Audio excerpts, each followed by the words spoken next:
जय हिंद साथियों।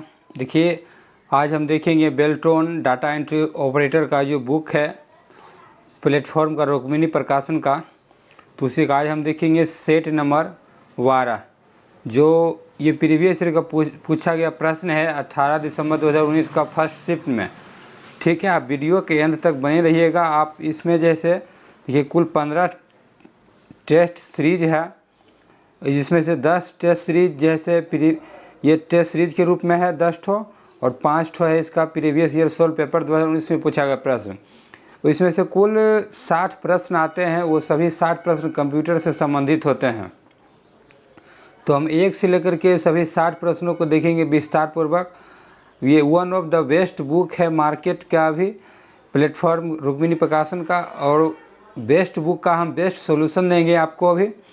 तो वीडियो के अंत तक बने रहेगा, और आपके पास जितने जो मार्क्स सही आए हैं आपको, आप ईमानदारी पूर्वक कमेंट करके बताइएगा कितने मार्क्स आए हैं इस सेट में। तो चलिए देखिए, 1 नंबर क्वेश्चन कह रहा है आपका कि MS एक्सेल 2016 में डैश अंतिम क्रिया को दोहराने के लिए शॉर्टकट कुंजी क्या है। तो इसका आंसर होगा F4। MS एक्सेल 2016 में F4 अंतिम क्रिया को दोहराने के लिए शॉर्टकट कुंजी है, और F1 से एक्सेल में हेल्प के लिए, और F2 में जैसे आएगा आपका जो सिलेक्ट किए गए सामग्री है उसको आप एडिट कर सकते हैं, और F3 में पेस्ट नेम विंडो खोलता है, और F5 में गो टू डायलॉग बॉक्स तक पहुंच सकते हैं। ठीक है, तो एक का जैसे ऑप्शन नंबर 3 सही हो जाएगा। 2 नंबर क्वेश्चन है डेटा नेटवर्किंग के संबंध में नियमों और कन्वेक्शन को और औपचारिक सेट्स को यह नियंत्रित करता है कि कंप्यूटर किस तरह से नेटवर्क के माध्यम पर सूचनाओं को आदान प्रदान डैश के रूप में जाना जाता है। तो इसका आंसर होगा प्रोटोकॉल। देखिए, डेटा नेटवर्क के संबंध में नियमों और कन्वेक्शन का एक औपचारिक सेट है जो यह नियंत्रित करता है कि कंप्यूटर किस तरह से एक नेटवर्क के माध्यम से सूचनाओं का आदान प्रदान करते हैं, प्रोटोकॉल के रूप में जाना जाता है। 3 नंबर क्वेश्चन है आपका, कह रहा है कि निम्नलिखित में से कौन सा कंप्यूटर सिस्टम के संबंध में अनुवादक का एक मान्य प्रकार नहीं है। तो ये डीबगर होगा। देखिए, डीबगर विकल्प के जैसे ऑप्शन में दिया हुआ है उसके अनुसार कंप्यूटर के संबंध में भाषा अनुवादक का एक मान्य प्रकार नहीं है।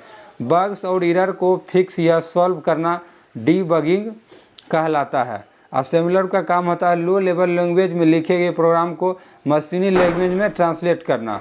ठीक है, और कंपाइलर का काम होता है यह हाई लेवल लैंग्वेज को मशीनी लैंग्वेज में ट्रांसलेट करना। और इंटरप्रेटर एक होता है, तो यह इंटरप्रेटर का काम होता है यह हाई लेवल लैंग्वेज मतलब C++ जावा में लिखे प्रोग्राम को मशीनी लैंग्वेज में ट्रांसलेट करता है। और यही असेंबलर, कंपाइलर, इंटरप्रेटर, ये अनुवादक के 3 प्रकार हैं। ठीक है, तो एक का जैसे 3 का 1 हो जाएगा आंसर। अगला है 4 नंबर, MS एक्सेल में सेल सामग्री को संपादित करने के लिए किस शॉर्टकट की का प्रयोग किया जाता है। तो इसका आंसर होगा F2 का। देखिए, इसके जस्ट ही बताए थे 1 नंबर में इससे रिलेटेड प्रश्न था। देखिए, कह रहा है कि MS एक्सेल में सेल के सामग्री को संपादित करने के लिए F2 कुंजी का प्रयोग किया जाता है। Ctrl+A से सभी डेटा को आप सिलेक्ट कर सकते हैं। Ctrl+H से वर्कशीट में टेक्स्ट को बदल सकते हैं, और Ctrl+K से हाइपरलिंक कर सकते हैं। ठीक, अगला है 5 नंबर क्वेश्चन, कह रहा है कि रूरल बार डिफ़ॉल्ट रूप से प्रदर्शित होता है और डैश के नीचे दिखाई देता है। तो इसका आंसर होगा टूल बार रूलर बार डिफ़ॉल्ट रूप से प्रदर्शित होता है और टूल बार के नीचे दिखाई देता है।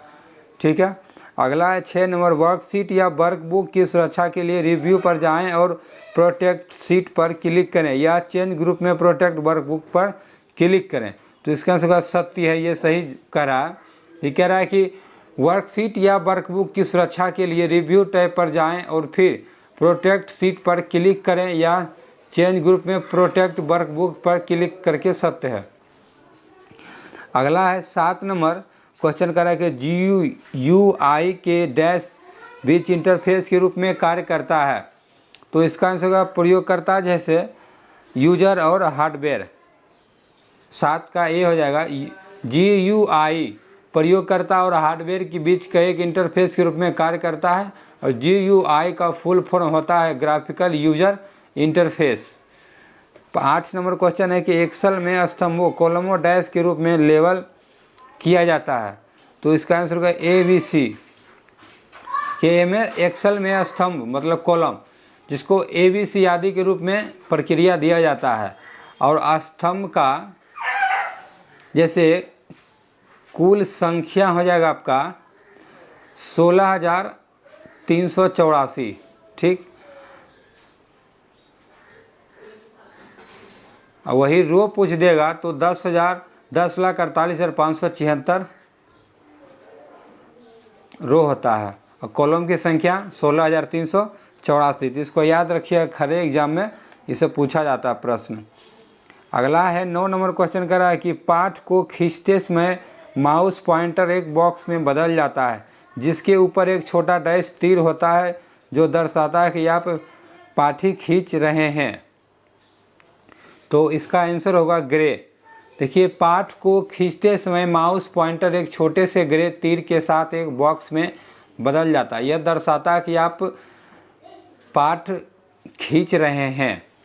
10 नंबर है कि MS पावर पॉइंट प्रेजेंटेशन की संरचना डैश में दिखाया जा सकता है। तो ये आउटलाइन व्यू में MS पावर पॉइंट प्रेजेंटेशन की संरचना को आउटलाइन व्यू में दिखाया जा सकता है। आउटलाइन व्यू में केवल प्रस्तुतिकरण का पाठ देख सकते हैं। 11 नंबर क्वेश्चन देखिए, कह रहा है कि MS वर्ड 2016 में विंडो विभाजित करने के लिए शॉर्टकट की क्या है। तो इसका आंसर होगा Alt+Ctrl+S। MS वर्ड 2016 में विंडो को विभाजित करने के लिए शॉर्टकट की है आपका Alt+Ctrl+S।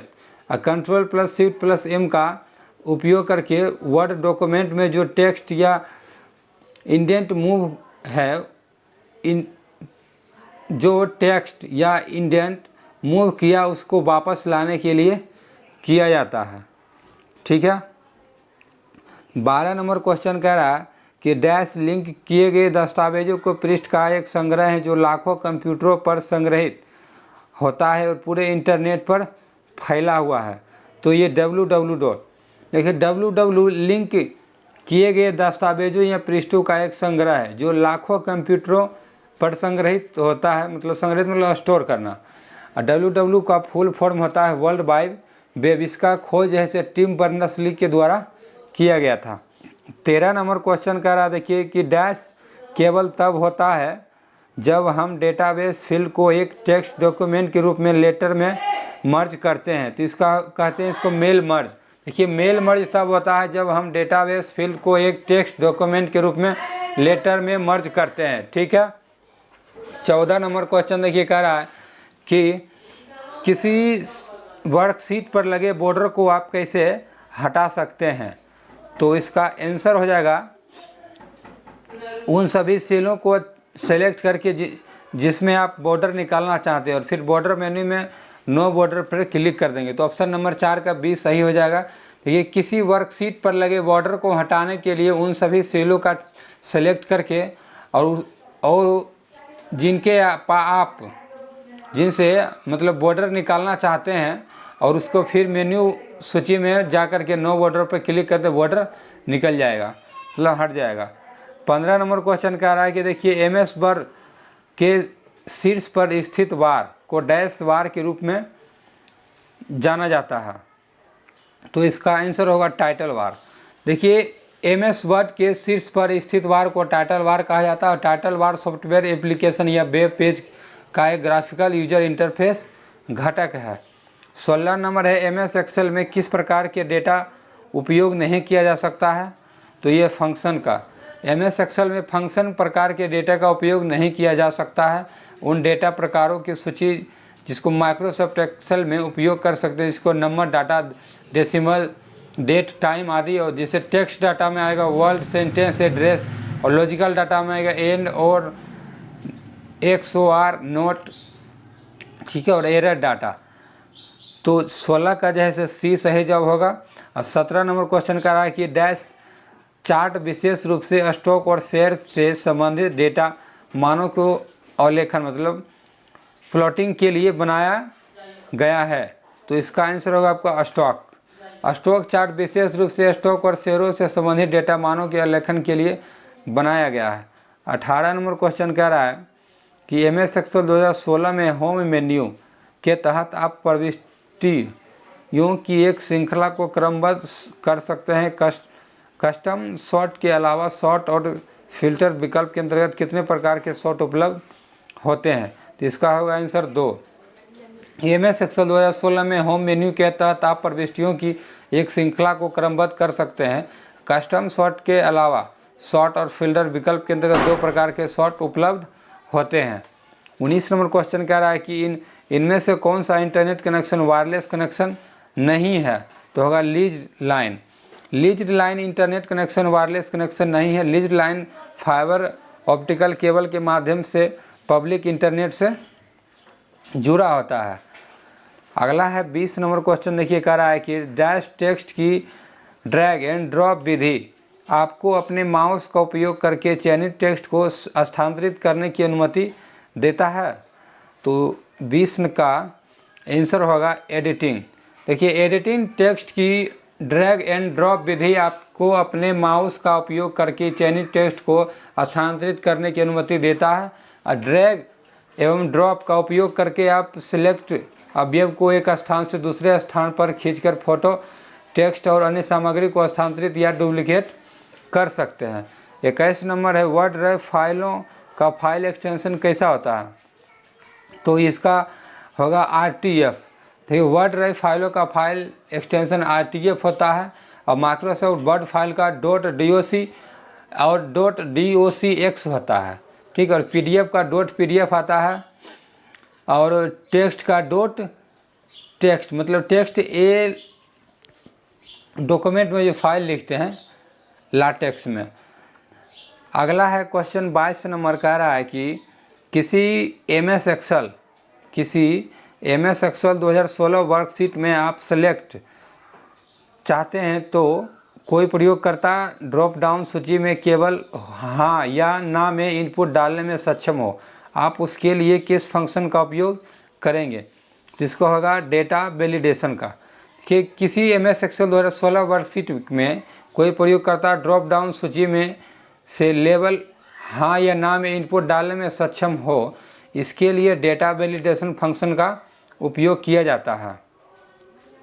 और एक्सेल में डाटा वैलिडेशन का उपयोग करके डाटा को गुणवत्ता के साथ और सही तरह से इकट्ठा किया जाता है। 23 नंबर क्वेश्चन है कि MS पावर पॉइंट डैश का एक उदाहरण है। तो प्रेजेंटेशन सॉफ्टवेयर का MS power point presentation software का एक उदाहरण है।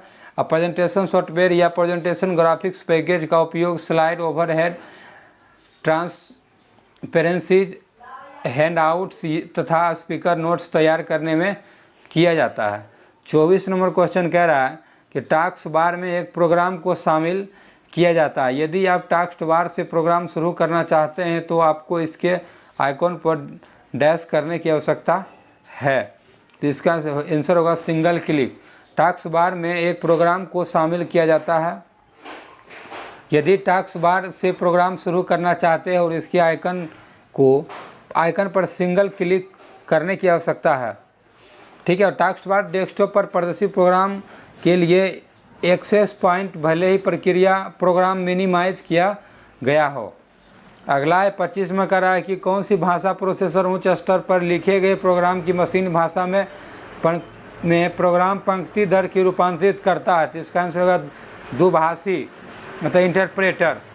26 नंबर क्वेश्चन ये कह रहा है कि इंडेंट पर पैराग्राफ की पहली लाइन को इंडेंट करता है। तो इसका आंसर होगा पहली पंक्ति मतलब फर्स्ट लाइन। पहली पंक्ति इंडेंट पर हर पैराग्राफ की पहली लाइन को इंडेंट करता है। MS वर्ड में किसी भी पैराग्राफ में 4 तरह के इंडेंट्स का प्रयोग किया जाता है। जैसे पहला आता है first line indent, left line indent, तीसरा है राइट लाइन इंडेंट, चौथा है हैंगिंग इंडेंट। 27 नंबर क्वेश्चन कर रहा है कि MS एक्सेल 2016 वर्कशीट में आप वेबसाइट पर हाइपरलिंक जोड़ना चाहते हैं तो इनमें से आपको हाइपरलिंक जोड़ने का विकल्प कौन सा देगा? तो ये होम मेन्यू देगा। देखिए कह रहा है कि फोल्डर में फाइलों का समूह या अन्य फोल्डर होते हैं। फोल्डर एक इलेक्ट्रॉनिक स्टोरेज यूनिट होता है जिसे फाइल्स, डॉक्यूमेंट और अन्य प्रकार के डेटा को सही तरीके से व्यवस्थित करके रख सकते हैं। कंप्यूटर के फोल्डर के प्रकार आता है, देखिए sorry, personal folder, download folder, music folder, picture folder, video folder. ठीक, 28 का जैसे सी हो जाएगा। और 29 नंबर क्वेश्चन कह रहा है कि अंतिम डैश घटक को कट या कॉपी किए गए तथा उनके वर्ड क्लिप में रखा जाता है। तो 29 का जैसे होगा सिलेक्ट, अंतिम सेलेक्ट घटक को कट या कॉपी के लिए उनके वर्ड के क्लिप बोर्ड में रखा जाता है। 30 नंबर क्वेश्चन देखिए, कह रहा है कि आपको MS वर्ड 2016 डॉक्यूमेंट में एक उदाहरण शामिल करने की आवश्यकता है, आपको यह विकल्प कहाँ पे मिलेगा? तो रेफरेंस मेन्यू में, कि MS वर्ड 2016 डॉक्यूमेंट में एक उदाहरण शामिल करने का विकल्प रेफरेंस मेन्यू में मिलेगा। 31 नंबर क्वेश्चन कह रहा है कि MS एक्सेल 2016 में सेल A2 में सूत्र बराबर B2 + C3 है, इस सूत्र को सेल C2 में कॉपी करना सूत्र डैश बन जाता है। तो इसका आंसर होगा C2 + D3। देखिए MS एक्सेल 2016 में A2 में सूत्र B2 + C3 और C2 + D3 बन जाता है। माइक्रोसॉफ्ट एक्सेल में फार्मूलावार चिन्ह जैसे बराबर के साथ शुरू होता है। अगला है 32 नंबर क्वेश्चन, कह रहा है कि MS वर्ड 2016 में रिबन कितने वर्ग विभाजित किए जाते हैं? तो इसका आंसर होगा 3 वर्ग। कि MS वर्ड 2016 में रिबन में 3 वर्गों में विभाजित किया जाता है। पहला आ जाएगा आपका टैब, दूसरा आ जाएगा समूह जिसको ग्रुप कहते हैं, तीसरा आ जाएगा कमांड। ठीक है। 33 नंबर क्वेश्चन देखिए, कह रहा है कि MS वर्ड में पेज नंबर को हेडर या फुटर डैश द्वारा शामिल किया जा सकता है, इसका आएगा मार्जिन। देखिए MS वर्ड में पेज नंबर को हेडर या फुटर में मार्जिन द्वारा शामिल किया जा सकता है। 34 नंबर क्वेश्चन देखिए, कह रहा है कि डैश रोम में संग्रहित किया जाता है। 34 का आंसर होगा SRAM। देखिए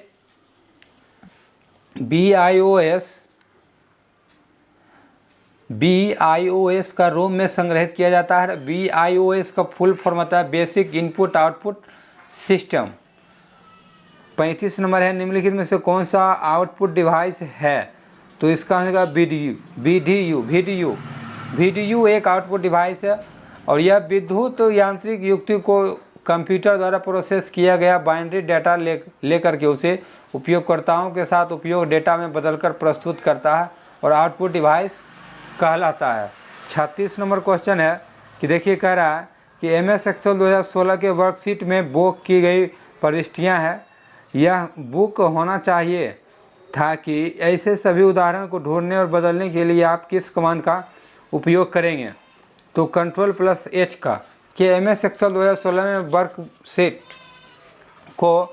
वर्कशीट में बुक की गई प्रविष्टियों को यह बुक होना चाहिए, ऐसे सभी उदाहरण को ढूंढने और बदलने की कमांड को Ctrl+H से प्रयोग किया जाता है। अगला है 37 नंबर क्वेश्चन, कह रहा है कि MS वर्ड 2016 में प्रिंट प्रीव्यू के लिए शॉर्टकट क्या है?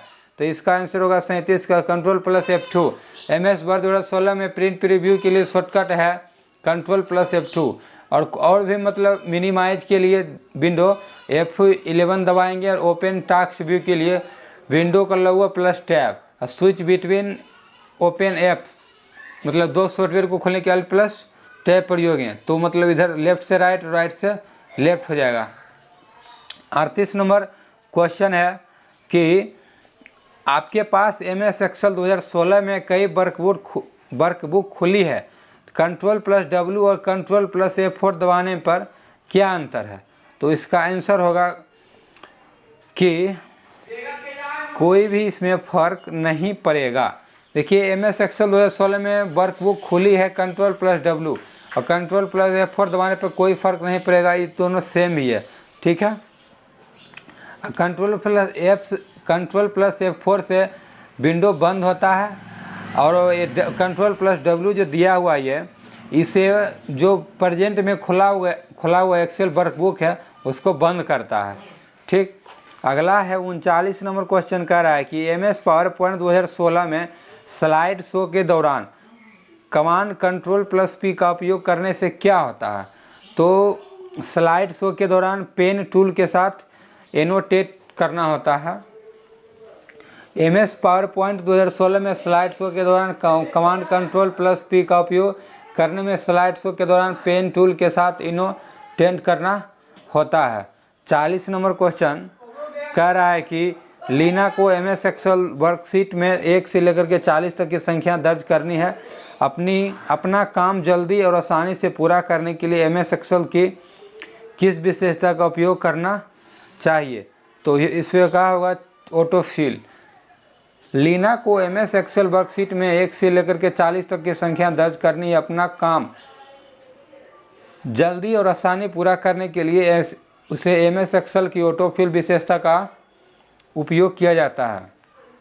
41 नंबर है कि डैश एक डेटाबेस है जिसमें नाम और पता रिकॉर्ड्स होता है, जिसमें से एक मेलिंग सूची MS वर्ड मेल मर्ज में प्राप्त किया जा सकता है। तो इसका मतलब डेटा सोर्स। क्या डेटा सोर्स एक डेटाबेस है जिसमें नाम और पता रिकॉर्ड्स होता है, जिसमें से एक मेलिंग सूची MS वर्ड मेल मर्ज में प्राप्त किया जा सकता है। अगला है आपका 42 नंबर क्वेश्चन कर रहा है कि MS एक्सेल आपको डैश कंटेंट को बाईं डैश केंद्र या दाईं संरेख करते हैं और जॉयस्टिक करने में सक्षम बनाता है। तो इसका आंसर होगा सेल में। कि MS एक्सेल आपको सेल कंटेंट को बाईं और केंद्र दाईं संरेखित करने और जॉयस्टिक करने में सक्षम बनाता है। वर्कशीट में रो और कॉलम का मिलान बिंदु से सेल बनता है। 43 नंबर है कि MS एक्सेल में निम्नलिखित में से कौन सा मान्य फंक्शन नहीं है? तो AVG नहीं है। देखिए MS एक्सेल में AVG का मान्य फंक्शन नहीं है। AVG मतलब लग रहा होगा एवरेज, और MS एक्सेल में एवरेज फंक्शन उपयोग सिलेक्ट में किए गए मानों का औसत निकालने के लिए किया जाता है, और एवरेज फंक्शन को कम से कम 2 सेलों को सिलेक्ट करना होगा। MS एक्सेल में ऐसा कोई एवरेज फंक्शन नहीं है। ठीक है, बाकी मैक्सिमम होता है, सम होता है, मिनिमम होता है, एवरेज नहीं होता। 43 का हो जाएगा आपका D। 44 नंबर कह रहा है कि स्लाइड व्यू में सभी स्लाइड्स डैश शामिल होते हैं। तो इसका आंसर होगा आपका 44 का। देखिए थंबनेल कह रहा है कि स्लाइड सॉर्टर व्यू में सभी स्लाइड्स थंबनेल शामिल होते हैं, और स्लाइड सॉर्टर थंबनेल के रूप में स्लाइड्स का एक दृश्य देगा जो प्रिंट करने से पहले अपनी स्लाइड्स के अनुक्रम को क्रमबद्ध और व्यवस्थित करने की अनुमति देता है। 45 नंबर क्वेश्चन कह रहा है कि निम्नलिखित में से किस वर्ग के डिवाइस को माइक्रो कंप्यूटर में शामिल नहीं किया गया है? तो इसको सुपर कंप्यूटर का, सुपर कंप्यूटर वर्ग के डिवाइस को माइक्रो कंप्यूटर में शामिल नहीं किया गया है। माइक्रो कंप्यूटर का विकास 1970 से प्रारंभ हुआ, जब CPU में माइक्रो प्रोसेसर का उपयोग किया जाने लगा। 46 नंबर क्वेश्चन कह रहा है कि स्लाइड क्षेत्र डैश क्षेत्र कहा जाता है। तो इसका आंसर होगा वर्क। कि स्लाइड क्षेत्र को वर्क क्षेत्र कहा जाता है। और स्लाइड सॉर्टर एक प्रकार का व्यू है जिसका प्रयोग स्लाइड को गिनने के लिए किया जाता है। प्रेजेंटेशन की प्रत्येक स्लाइड में अपनी कंपनी का लोगो प्रयोग करने के लिए स्लाइड सॉर्टर मास्टर का प्रयोग करते हैं। 47 नंबर है कि आप MS एक्सेल 2016 में अपनी वर्कशीट में एक पृष्ठभूमि मतलब बैकग्राउंड चित्र जोड़ना चाहते हैं, आपको इसका विकल्प कहाँ पे मिलेगा? तो 47 का A नंबर होगा पेज लेआउट मेन्यू में। MS एक्सेल 2016 में अपनी वर्कशीट में एक पृष्ठभूमि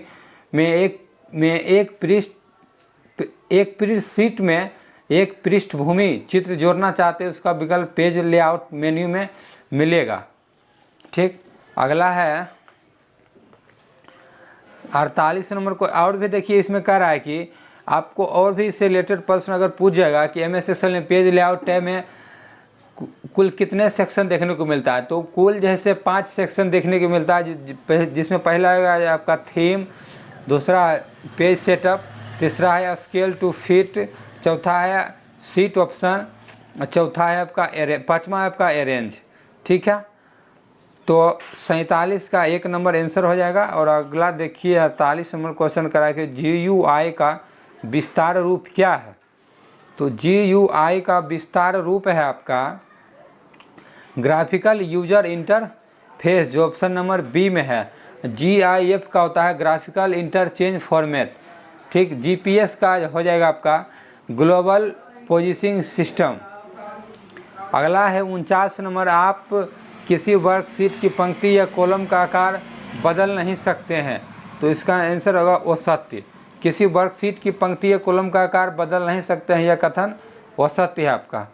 50 नंबर क्वेश्चन कह रहा है कि एक कार्यात्मक कंप्यूटर सिस्टम बनाने के लिए हार्डवेयर के सभी हिस्सों को इकट्ठा करने के बाद कार्य शुरू करने के लिए आपको किस सॉफ्टवेयर को इंस्टॉल करने की आवश्यकता है, तो ऑपरेटिंग सिस्टम। एक कार्यात्मक कंप्यूटर बनाने के लिए हार्डवेयर के सभी हिस्सों को इकट्ठा करने के बाद शुरू करने के लिए ऑपरेटिंग सिस्टम सॉफ्टवेयर को इंस्टॉल करने की आवश्यकता होता है। 51 नंबर है कि डॉट मैट्रिक्स प्रिंटर की गति को डैश में मापा जाता है, तो इसका आंसर होगा CPS। डॉट मैट्रिक्स प्रिंटर की गति को CPS में मापा जाता है, और डॉट मैट्रिक्स प्रिंटर धीमी गति का इम्पैक्ट प्रिंटर है जो एक बार में एक कैरेक्टर को प्रिंट करता है, ठीक है। अगला है 52 नंबर क्वेश्चन कर रहा है कि एक्सेल भूले हुए पासवर्ड को पुनः प्राप्त करने का कोई तरीका प्रदान करता है, ठीक है। तो इसका 52 का आंसर होगा सत्य है यह। MS एक्सेल भूले हुए पासवर्ड को पुनः प्राप्त करने का तरीका प्रदान नहीं करता, यह कथन सत्य है। और एक्सेल फाइल को पासवर्ड को सुरक्षित करने का तरीका और भी है, जिससे देखिए समीक्षा टैब पर पहले जाना होगा, ठीक है। ऊपर में आपको डेस्कटॉप पे मिल जाएगा, एक्सेल खोलिएगा तो बायां साइड में ऊपर आएगा, उसमें जब जाइएगा वर्कबुक को, ग्रुप वर्कबुक को सुरक्षित मतलब सेविंग करने के लिए, तो उसमें फिर ऑप्शन आएगा पासवर्ड फील्ड में अपनी पसंद का पासवर्ड दर्ज करके आप उसको चुन सकते हैं। और पासवर्ड को जैसे बॉक्स में पासवर्ड दोबारा दर्ज करें और उसको ठीक मतलब दोबारा से पासवर्ड डाल करके उसको सेलेक्ट कर सकते हैं।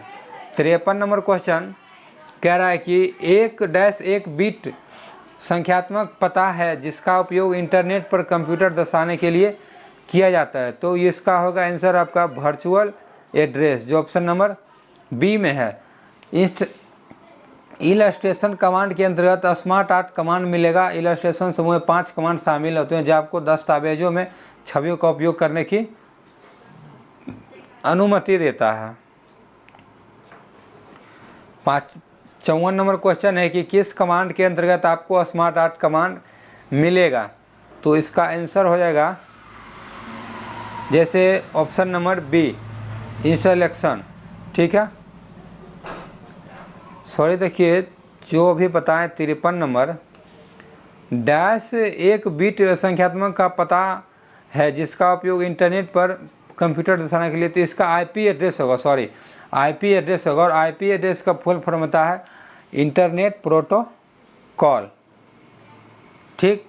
अगला देखिए 54 हो गया, 54 का तो बता ही दिए, बी नंबर होगा आंसर इंस्टॉलेशन। और 55 नंबर क्वेश्चन देखिए कर रहा है कि एक सॉफ्टवेयर प्रोग्राम है जो प्रयोगकर्ताओं को वर्ल्ड वाइड वेब तक पहुंचने और नेविगेट करने की अनुमति देता है, तो इसका आंसर ब्राउज़र।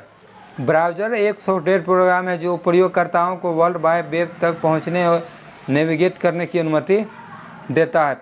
56 नंबर है MS पावरपॉइंट 2016 में तस्वीर शामिल करने के लिए किस शॉर्टकट कुंजी का प्रयोग किया जाता है, तो Alt+N+P का। MS पावरपॉइंट 2016 में तस्वीर शामिल करने के लिए Alt+N+P शॉर्टकट का प्रयोग किया जाता है, और Ctrl+P से आपका MS पावरपॉइंट प्रेजेंटेशन को प्रिंट कर सकता है। 57 नंबर क्वेश्चन देखिए कह रहा है कि MS वर्ड 2016 में डॉक्यूमेंट को बंद करने के लिए शॉर्टकट कुंजी क्या है, तो इसका आंसर हो Ctrl+W, ठीक है। 2016 MS वर्ड में डॉक्यूमेंट को बंद करने के लिए Ctrl+W शॉर्टकट की का प्रयोग किया जाता है। Ctrl+C से आपका जो कॉपी होता है, Ctrl+X से कट होता है, Ctrl+Y से रीडो, Ctrl+Z से अंडो, ठीक है। और Ctrl+E से पैराग्राफ को सेंटर अलाइन करना होता है, Ctrl+V से पेस्ट किया जाता है। 58 नंबर है कि MS वर्ड 2016 में आप शब्द की एक सीमा रेंज को रेखांकित करना चाहते हैं लेकिन शब्दों के बीच को जगह नहीं देता, इसके लिए शॉर्टकट कुंजी क्या है, तो इसका आंसर होगा control plus shift plus W. MS word 2016 में शब्दों की सीमा को रेखांकित करने के लिए कंट्रोल शिफ्ट प्लस डब्ल्यू का प्रयोग किया जाता है। 59 नंबर क्वेश्चन देखिए, कह रहा है कि संपूर्ण रो हाईलाइट करने के लिए हम डैश का प्रयोग करते हैं और आवश्यक या दिए गए कमांड के आधार पर एक सूत्र दर्ज करते हैं। तो 59 का हो जाएगा आपका जैसे कंडीशनल फॉर्मेटिंग, जो ऑप्शन नंबर सी में है। देखिए, संपूर्ण रो को हाईलाइट करने के लिए सतर्क स्वरूपन मतलब कंडीशनल फॉर्मेटिंग का उपयोग करते हैं और आवश्यक या दिए गए मानदंडों के आधार पर सूत्र दर्ज करते हैं। अगला है 60 नंबर क्वेश्चन, कह रहा है कि आपका कीबोर्ड में डैश शामिल नहीं है। तो कीबोर्ड में जैसे माउस शामिल नहीं है, कीबोर्ड में माउस शामिल नहीं होता। कीबोर्ड एक प्रचलित इलेक्ट्रॉनिक मैकेनिकल इनपुट डिवाइस है। आजकल 104 बटनों वाला QWERT प्रयोग कीबोर्ड का प्रयोग किया जाता है।